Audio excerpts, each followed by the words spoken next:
પાટણના regional science centre ખાતે આજે 24મી માર્ચ 2026ના રોજ વોટર સેનિટેશન મેનેજમેન્ટ ઓર્ગેનાઇઝેશન તથા જિલ્લા જળ અને સ્વચ્છતા એકમ દ્વારા મહિલા સશક્તિકરણ અંગે વિશેષ કાર્યશાળા બીઆરસી સરસ્વતી દ્વારા પ્રાથમિક શાળાના આચાર્યો માટે ઓરિએન્ટેશન કાર્યક્રમ અને ICDS પાટણ દ્વારા આંગણવાડી કાર્યકરો માટે પોષણ સંગમ વિશે વર્કશોપનું આયોજન કરવામાં આવ્યું હતું। આ બધા કાર્યક્રમોમાં 400થી વધુ સહભાગીઓએ ઉત્સાહપૂર્વક ભાગ લીધો હતો। વાસ્મો તથા જિલ્લા જળ અને સ્વચ્છતા એકમ દ્વારા મહિલા સશક્તિકરણ કાર્યશાળાના ઉદ્દેશ્ય ગ્રામ વિસ્તારોમાં પાણી અને સ્વચ્છતા વ્યવસ્થાપનમાં મહિલાઓની સક્રિય ભૂમિકા મજબૂત બને તે હેતુસર માર્ગદર્શન આપવામાં આવ્યું હતું।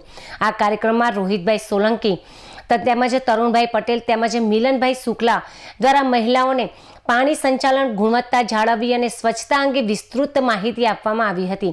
સરસ્વતી તાલુકામાં સમગ્ર શિક્ષા અભિયાન અંતર્ગત પ્રાથમિક શાળાઓના આચાર્યો અને શિક્ષકો માટે ઓરિએન્ટેશન કાર્યક્રમ યોજાયો હતો, જેનો મુખ્ય ઉદ્દેશ શૈક્ષણિક ક્ષેત્રમાં નવી દિશા અને માર્ગદર્શન પ્રદાન કરવાનો હતો, જેમાં શૈક્ષણિક ગુણવત્તા વધારવા, શાળાઓના સંચાલનને વધુ અસરકારક બનાવવા અને નવી શૈક્ષણિક પહેલોને અમલમાં મૂકવા અંગે માર્ગદર્શન આપવામાં આવ્યું હતું। ICDS પાટણ દ્વારા આંગણવાડી કાર્યકરો માટે પોષણ સંગમ વર્કશોપ અંતર્ગત મહિલાઓ અને બાળકોમાં પોષણ અંગે જાગૃત કરવામાં આવ્યા હતા।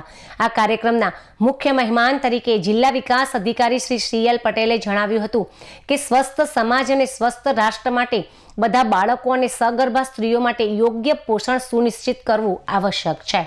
સાયન્સ સેન્ટરના project director doctor Sumit Shastri મુજબ આવા કાર્યક્રમોના આયોજનથી સમાજને પ્રાથમિક સ્તરે શાળાની શૈક્ષણિક ગુણવત્તા સુધારવામાં મદદ કરશે અને મહિલા સશક્તિકરણ સાથે મહિલાઓ અને બાળકોના પોષણ અંગે જાગૃતિ ફેલાવી ભારતને આત્મનિર્ભર તથા વિકસિત બનાવવામાં મદદરૂપ થશે।